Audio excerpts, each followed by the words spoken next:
আসসালামু আলাইকুম। অনেক সময় কিন্তু আমাদের এরকম লিফলেটগুলোর প্রয়োজন হয়।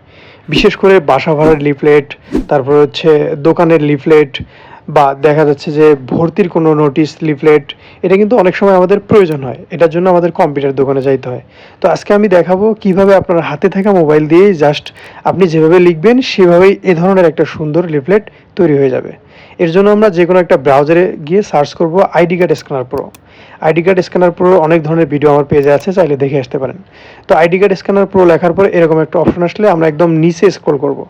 স্ক্রল করে এইখান থেকে দেখব যে লিফলেট মেকার নামে একটা অপশন, এইখানে ক্লিক করে দেবো। এরকম একটা ফরম্যাট আসবে, এখানে A4 সাইজের লিফলেট একটা ফরম্যাট চলে আসবে লিফলেটের। হ্যাঁ, এইখানে ডান দিকে দেখেন অনেকগুলো অপশন আছে। এখানে চাইলে আপনারা বাংলাতেও করতে পারেন, আবার ইংলিশেও করতে পারেন। তো আমি বাংলাতেই করে দেখাচ্ছি। ডান দিকে অনেক ধরনের অপশন আছে, এখানে চাইলে আপনারা এইভাবে চেঞ্জ করে নিতে পারবেন। আবার মোট কথা হচ্ছে ডান দিকে যে ফর্মটা আছে এই ফর্মটাতে আপনি যেভাবে হাত দিয়ে লিখে দিবেন আপনার মোবাইলে বা কম্পিউটারে, ঠিক সেভাবেই আপনার লিফলেটটা তৈরি হবে। হতে পারে এইখানে রক্তের জন্য আবেদন, হতে পারে এইখানে বাসা ভাড়ার জন্য, হতে পারে এইখানে কোনো চাকরির নিয়োগ, হতে পারে কোনো দোকানের।